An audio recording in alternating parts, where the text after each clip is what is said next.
Welcome back to Pokemon Y. We've just beaten the first gym, and we've got someone here who's going to give us something that will be an absolute fucking lifesaver moving forward. Also, she appears in the anime. She does, and she's got this weird design. Her chest looks incredibly bizarre because she has a uni boob. That is the thing I remember from her. Also, she's got a really weird strand of hair just propping out of her. Yeah, it just sort of... It's like, say, she's wearing a headset upside down. That's what it looks like, doesn't it? It is odd. And she's the sister of the gym leader you just beat, but they never really mention it in this. No. Or, again. Yeah. So, yeah. Like they mention it in the anime, and she never shows up in the anime again after Ash beats her. She will show up again much later on here when I decide to actually visit the place where she works, but that won't be for a while because I don't actually care. But yes, here we have this fucking thing. This is the unevolved Roselia. Yes. Yeah, because for some reason in Gen 4 they gave Roselia a single stage on both a pre-evolution and an evolution. Yeah, the evolution necessary, the pre-evolution, no idea why it's there, but I'm not mad. No, it's just incredibly bizarre that they did that, because like, baby Pokemon as a concept, you know, like, they were more a gimmicky thing to start with, weren't they? Yeah, I mean, Gen 2 was the first one that did it. Yeah, and like, that was just like, you know, there was a few Pokemon they brought in as just like cutesy, unevolved versions of Pokemon that you're familiar with. There was no reason for them to carry on bringing them in. Well, they only did it again in Gen 4, and that was it. And there was only a few that they added in. So you can't really say they went overboard. It was just like, here's these things. Yeah, but Budu's are shit designs. It's just like a fucking little plant thing. It has no character to it or anything. He's just fucking there. Like, I'm not wrong, am I, Chris? Look at that. Thank you. I'm going to turn to you whenever I want someone to agree with me now. I hope you don't mind. I know that Gen 3 had Azurill, I think, came in there. But that was kind of... Were there any other baby Pokemon in Gen 3? I don't think there were. So, no. No, but speaking of Gen 3, here's a Skitty. And Skitty, I do like Skitty's design, honestly. It's, you know, it's the cutesy little cat Pokemon. It does its job. And it does it pretty well. I don't know how the ship is working, given it just used the tracks, but okay. My Staria is actually quite close to evolving, and that's one thing that I did notice over the course of this game, in the fact that you level up very quickly. Like, there's a lot of opportunities to battle and level up, and we did just get from Alexa just there, we got the EXP share, and that is like the big change in this game that honestly I think is part of why I like it so much. What the experience share does, since its redesign here, is it shares out the experience you get with your entire party. Yeah, except it's half of what your starter gets. Well, yeah, but that's like just to balance it out so it's not OP.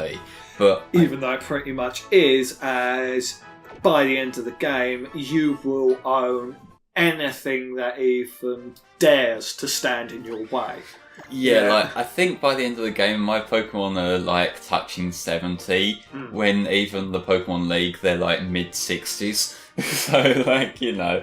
But even then, mid-60s for a Pokemon League, like, for a first time round, that's quite high compared to the other games. Yeah. Because, like, normally, like, for a lot of the games, you think, like, say, Gen 1 is, like, the tail end of the Pokemon League in their 60s.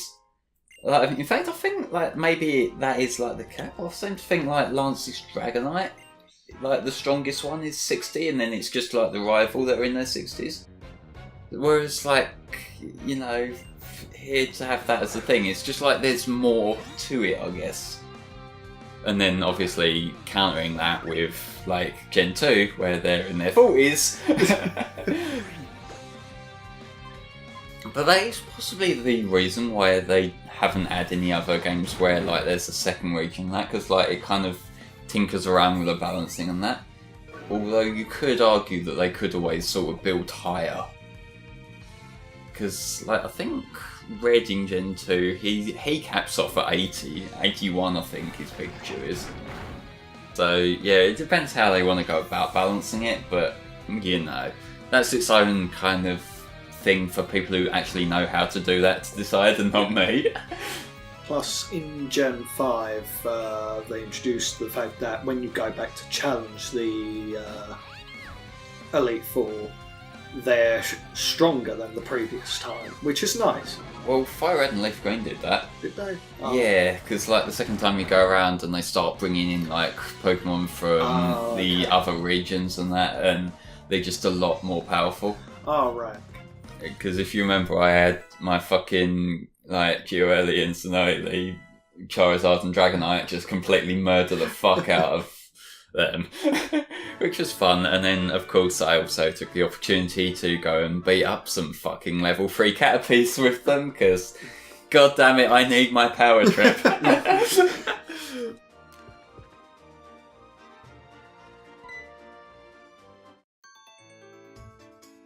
Yes, I have heard of Flabébé. It's a fucking stupid design. Oh, come off it. It's not a bad You design. like Flabébé? I don't mind it. It's not a bad design. I mean, I wouldn't use it because it ends up evolving into something far better. So, I mean, that's pretty much par for the course with every Pokemon. Well, but like, I mean, it's just, It's a first stage. I'll let it pass. It's the final stage that really matters. I'll let you have your questionable opinion. You mean my better opinion? No. Yeah. No, you like Gen 4. So yeah, they're giving us the preachy bollocks about friendship and that we're gonna kind of, you know, I don't think I teach return to anyone, because that requires liking them, and that requires friendship, and out the edge. But it is one of the more useful normal type moves in the game. But then it is a normal type move in the game. Even so. And plus, there are abilities in this game that make normal type moves even more useful than they used to be. Yeah, what kind of abilities? Tell us. There's the... They changed the typing of them, for instance. So, thank you for proving my point. Yes. Even so, it means that they have a use. Yes, this is fine. Normal types aren't as useless this time around. You can make them not normal type and they're useful. But they become even more powerful than their original counterpart. So by becoming another type. Yes, but they also gain a further power boost to them as well. It's like they gain a slight more percentage in damage boost. So is your top percentage of Rattata finally useful? Oh, but so it's difficult to explain. But say like you've got return, I think it's like 70 damage, but say you put it on a Pokemon that has Pixelate, which turns it into a Fairy type move, it then gets boosted to say like 90 damage, roughly. Plus you got the, if it's with a Pokemon that is also a Fairy type, you've then got the added stab boost to it. True, but in order to make it useful, you still need to sacrifice Yes. the normal type. So the normal type as an element for moves is not good. That's the point I'm getting at. Well, there's Extreme Speed, which is probably the most useful. Extreme Speed's cool because it's fast. Yeah, it's basically the most powerful version of Quick Attack. Yeah, true. But let's get us back on topic now, given we actually have things happening here. This is Professor Sycamore. He is a little bit of a stereotype, I guess. Like, to be fair, this entire game is basically set in France, and they play that up a lot in terms of just like the setting, the music to a certain degree, which I'm cool with. Like, Kalos is a really cool region in my eyes. Like, I like the general theming of it, as I said earlier. But, you know, we're gonna get given another Pokemon off the bat here. And this is the start of the trend that we were talking about. So this also pretty much confirms the trend of the professors now being younger designs. Because it started with Gen 5 with Professor Juniper, plus she's the only female professor. Yeah, but also Professor Elm from Gen 2, he looks like he's 30 at most. True. Plus Professor... Gen 3, yeah. Yeah, Professor Jontron. It's like they keep kind of get a bit younger gradually, I guess. So what you're saying is the next one's going to be a kid? Probably. Yeah. At this point. It's fine, I might be 8 years old, but I've got a doctorate just like the rest of them. Trust me, I didn't print that out myself. Yeah, I just downloaded this Pokédex. It's fine. Like, I suppose in the anime, like, Gary goes off to study to be a professor, don't he? Like, to be a scientist or some shit. So, like, I mean, they kind of get in there. But yes, Professor Sycamore's battle team, he starts off with a Bulbasaur. You can probably imagine what the other two are going to be. Just by how this game likes to start, like, following with its principles and whatnot. And another issue that some people have with this game is that it does kind of pander a bit to Gen 1, and that's brought up a little bit more with some of the features that come up later. Yeah, to a certain degree, but then these are good designs, so why not use them? That's kind of how I see this. Like, I think the pandering becomes more limiting, like saying Gen 7, you know, with how all the Alolan forms are Kanto Pokemon. Yes. And that's kind of one of the things that I find disappointing about Ultra Sun and Ultra Moon, the fact that they didn't have more new Alolan forms. Like, that could have been like something that would freshen it up and, you know, add a bit more substance to it.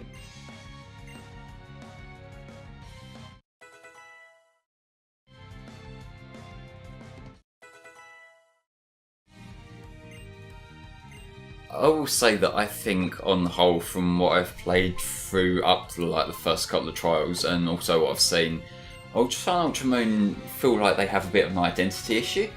It feels like, in a way, they want to make it like a building upon the story, but also it feels like it kind of wants to be like the Emerald or the Platinum, and it's not quite sure what he wants to do, really.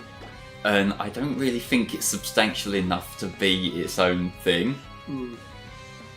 So that's pretty much how a lot of people feel about that, because apparently the adjustments it makes to the story don't improve on it in any way, and many people kind of feel that the story in the original Sun and Moon is actually portrayed better.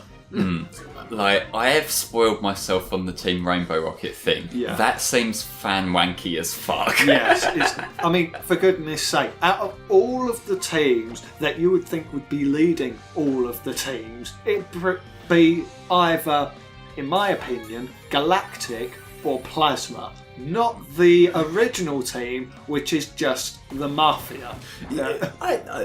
Saying that the Mafia is kind of giving them, like, it's selling them up a little bit, really, isn't it? Like, they're basically just like petty thieves. Okay, fair enough.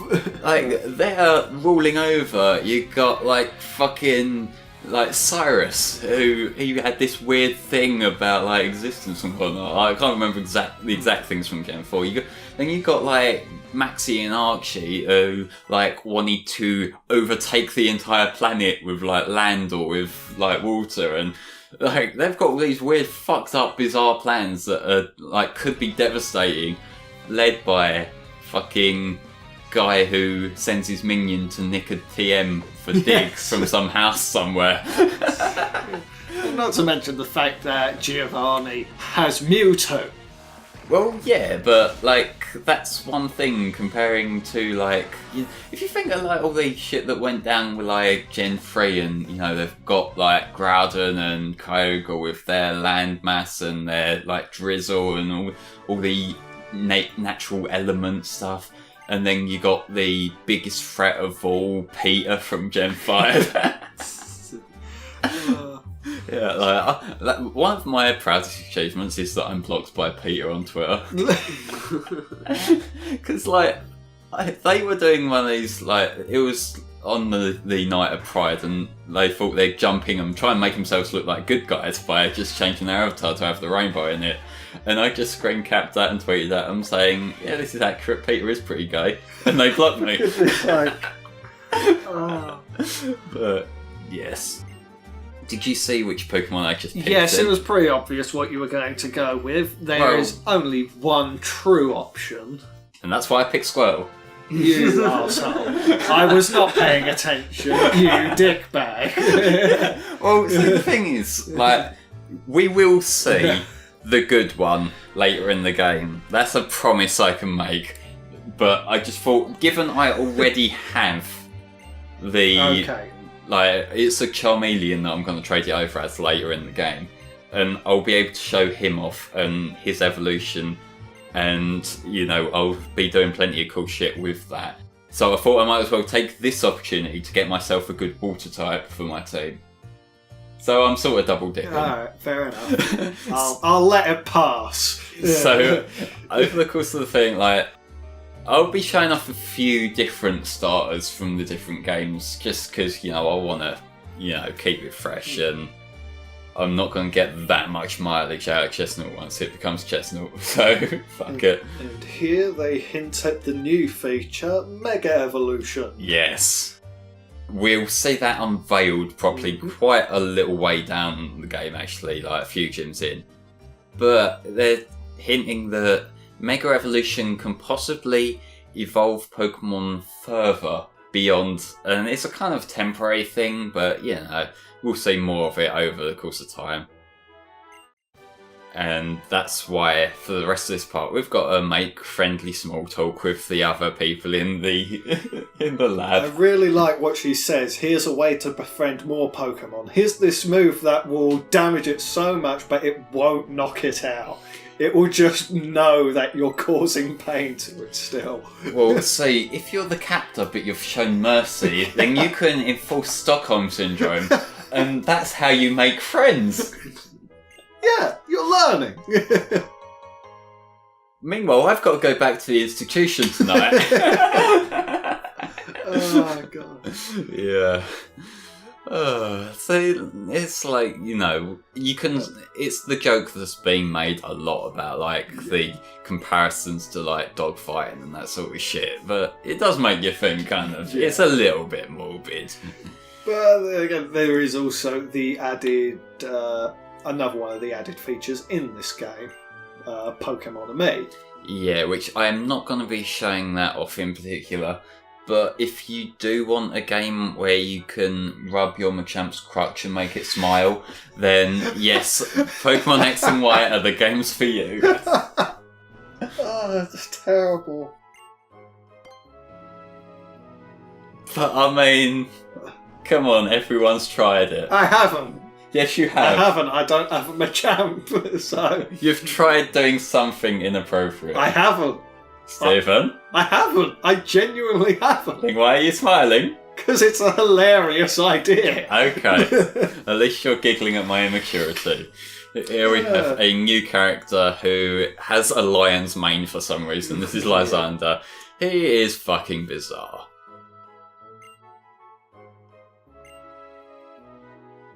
Can you spot the important character? Yeah, it's like these fucking spot the anime pro tag kind of things, isn't it? Yeah, he's also oh, what's this? He's talking about the desire for a beautiful world. Didn't someone else we know think like that? What role could he possibly be playing in this game? I just have no idea. Or in society as a whole, because, like, come on, some of these societal implications when you see more of his plans. Yeah. But, oh, look, it's the crew come to acknowledge us again.